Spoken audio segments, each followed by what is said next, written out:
Okay, One Piece chapter 1121, The Ebb and Flow of the Ages. First, we gotta say, yo, that cover story, Nami. Now we're saying Nami has, kind of been best girl for a while, for a few years now. I'm not downing Robin. I'm just saying, Nami. All right, we're not gonna get hung up on that. The Ebb and Flow of the Ages. One of those chapters that I think not forgettable, but it allows you to focus on the wrong things. But in the last panel, it brings you back in, and it allows you to see kind of the scope of what One Piece has been and somewhat see the through line for everything Oda has created through these characters. Because every single one of those characters has a different story and so many different things tie to them that you think about.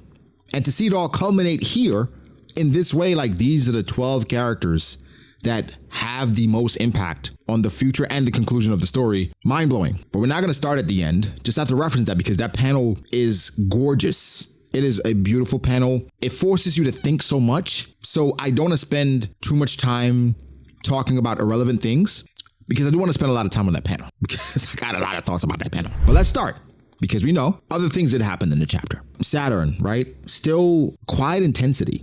Because he's attacking Dorian Brogy, attacking those guys. Luffy's telling him, hey, don't get hit by the claws. They're poisonous. And he's doing his own version of the Gatling, which is fine, I guess. And then we see Bonnie's back in Gear 5. Now, Gear 5 Bonnie, a lot of thoughts. A lot of people did hate it. A lot of speculation about like what Bonnie is, what Bonnie could be, how Bonnie could show up Luffy. Why is Bonnie achieving the same thing as Luffy can? Luffy spent so much time.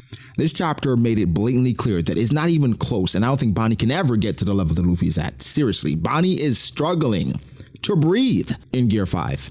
And I know she's only a kid, but she will never get to Luffy's level, I don't think. Especially based on this chapter, I think it's an indication of exactly where they are, and then it kind of solidifies my point about Bonnie and what she is. She is nothing but a kid who is playing dress up as a superhero with her favorite hero. That's it.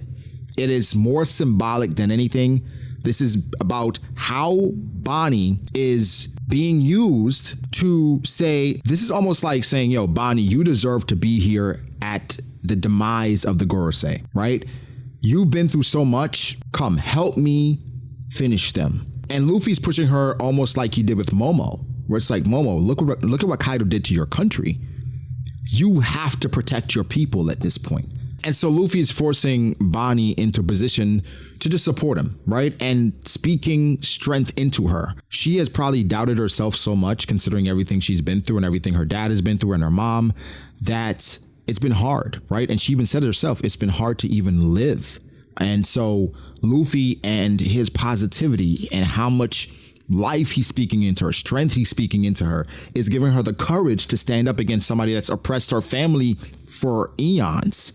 And so I think the symbolism here is not about how strong Bonnie is, but it's just about the strength that Luffy has brought to her, literally and figuratively, right? And so he's speaking strength and life into the people around him as he has always done. It's more embodied in a physical way. It's the physical manifestation of Luffy's power. That's what Bonnie is. And that's why I think I don't mind it. And I'm leaning towards enjoying it now because we're seeing the true power of what Mihawk spoke about years ago, right? He has a way of making allies of the people around him. Like, because of Luffy, Bonnie believed so much that she transformed into, you can say cosplay version of Gear 5, but this is what Luffy can do. This is Luffy's power. Now, it could lead to more quote unquote egregious things based on how you look at it, because more people may be able to turn into Gear 5. That's just the honest truth, considering what happens to the Minks when they transform, what Hody Jones was going into, where people were probably experimenting in what Luffy can turn into. So we have to leave room open for certain things like that. Doesn't mean it's a bad thing. It's just something that we can look forward to, explore, just expect. But man, Bonnie, she's been through a lot, and to see her in this moment, I don't know, why would that make you upset? Like I said, Oda's driving home the superhero pose for Bonnie. Again, a kid with her hero. She is trying to do the things that he's doing. It's more of a celebration of where she's come as opposed to a degradation of what Luffy is. It's nothing like that. She's not showing up Luffy at all. We saw the attack, right? Because Luffy's protecting her in the moment of this. Like he's trying to protect her and say, Bonnie, go, you can do this. Join me, right? Speaking so much life and confidence into this broken little girl. Bro, Vegapunk. The speech is still going. I thought it was over, but Vegapunk is saying the day of awakening will be coming, right? It's almost like the day of reckoning, where the secrets of the voice entry will be revealed. And he talks about the ancient weapons, the Western weapons technology, and showing Vivi and Shirahoshi. Now, we know for a while people are speculating that could Vivi be an ancient weapon. And now knowing about Nefertari Lily, we're like, okay, what's Vivi's purpose? What's her role in the story going forward? And showing her next to Shirahoshi, that isn't by coincidence. That isn't an accident. Oda is giving us an indication or a hint in regards to maybe the two sovereigns meeting again, Shirahoshi and Vivi. But Vivi's leaning towards that ancient weapon territory where like her importance cannot be understated, considering that even Imu is aware of her and of course her ancestors. If you were ignoring Vivi before, you can't anymore. It is absolutely clear Vivi is going to be integral towards the end game of the story, I think. I think the panel of saying the power is out there and showing Conus, it makes me think of NL and how NL could play a role in the story, saying the power is out there, because I think of NL and I think about the Arc Maxim and just all the things that NL is uncovering on the Sky Island. So it's like, is Oda hinting that, you know, this Sky Poppy could be coming back? I don't know why I call them that, but that made me think of NL. And, you know, they talk about people of different races and ancestry, and of course you got to think of NL as well, right?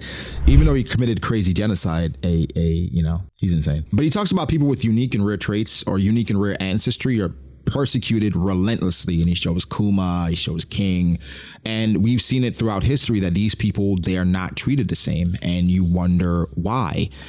He calls it mysterious, but you kind of think back to the world government and how they somewhat fear the unknown. And if you fear the unknown, and that goes back to the real world, the unknown typically just is eradicated, right? It's like, we don't understand it. We don't know what it is. So it probably shouldn't exist. And also what they do is they experiment with these things. It was like, all right, if it's rare, if it's unique, how can we wield it? And so they look at it as either something to be eradicated or something to be wielded.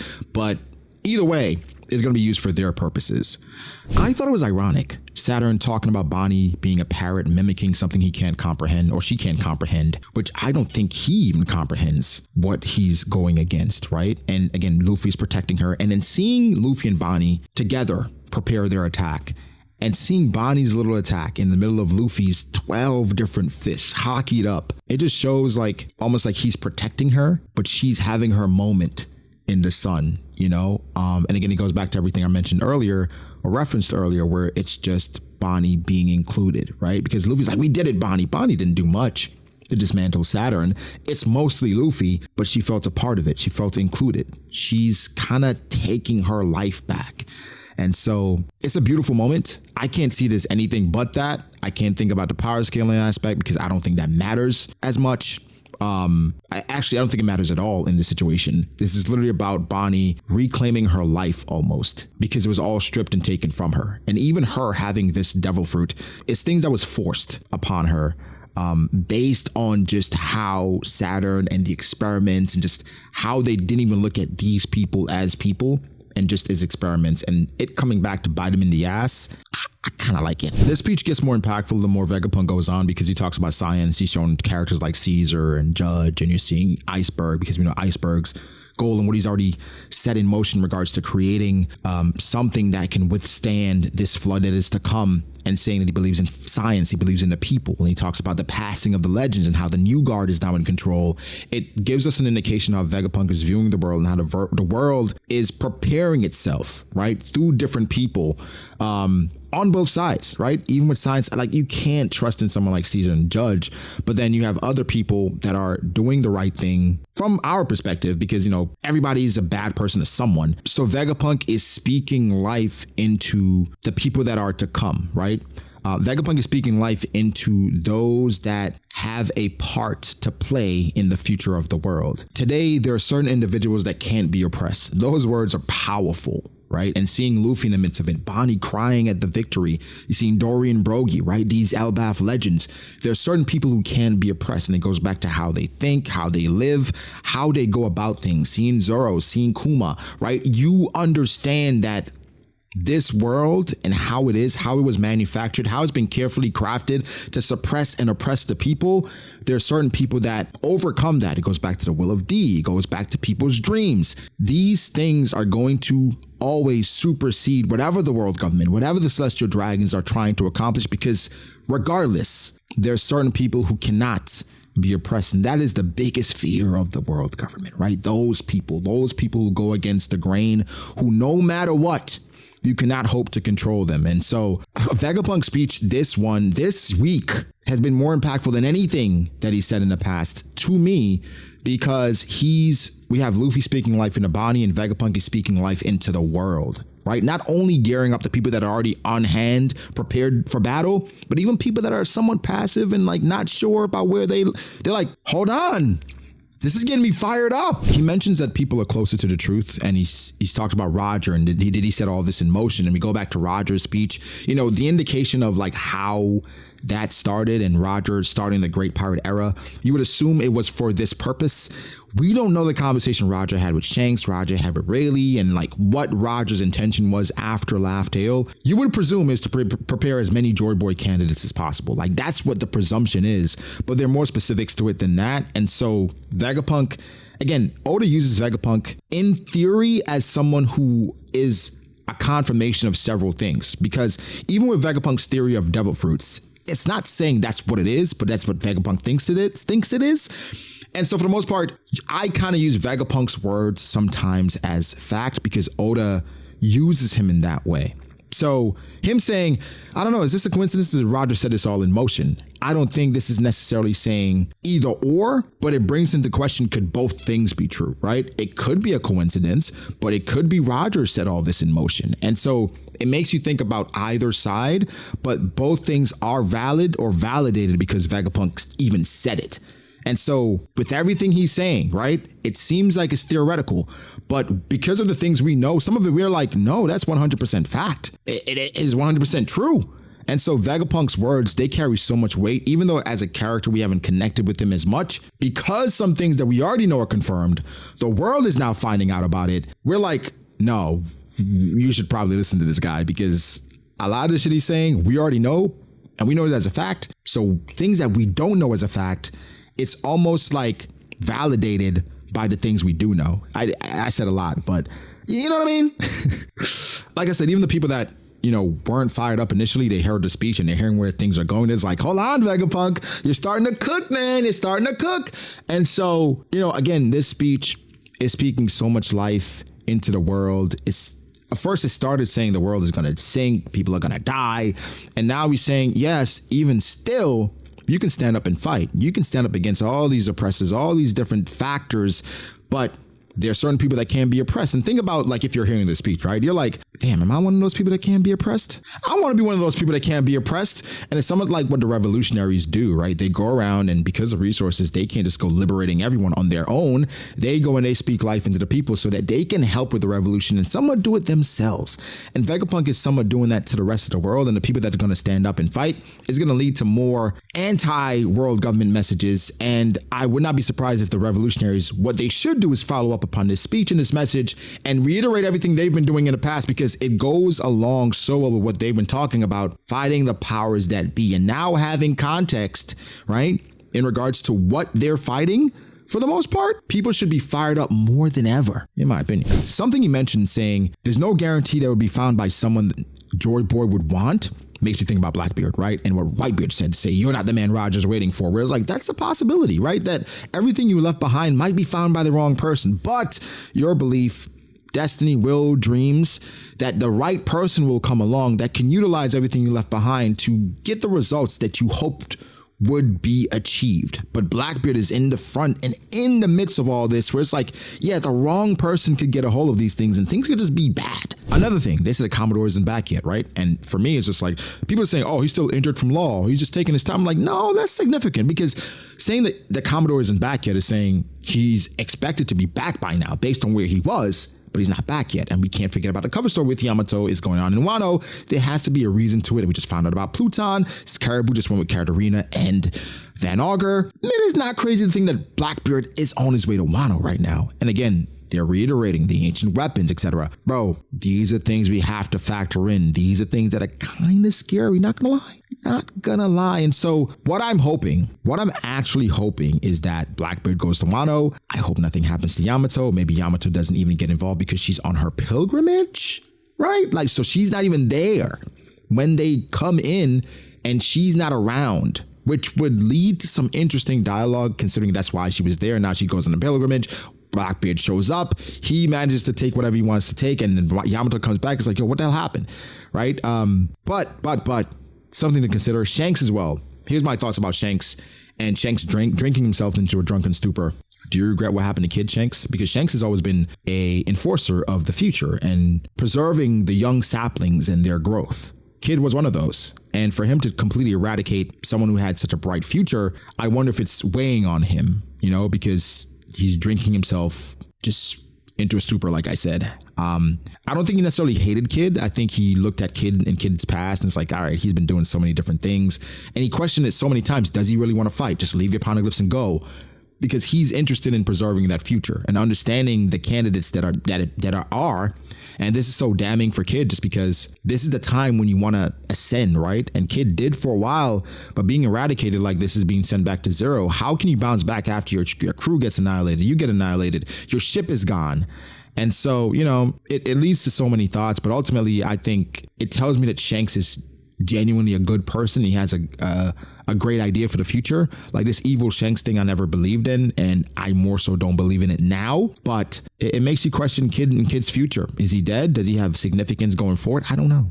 I really don't know. Buggy. I'm interpreting this scene as Buggy giving a speech and telling them what he's going after. It could be a situation where they're hearing the speech and Buggy's making declarations. And of course, Roger's being mentioned. We know he's on Roger's crew. And Buggy's saying they're going after the One Piece, etc. And going after things that Mihawk and Crocodile clearly don't care about. And of course, it's rallying everyone around. We know how Buggy kind of checked Crocodile and Mihawk, saying that you guys are pirates that's lost your way, right? You don't have any dreams. You've kind of become content with being content.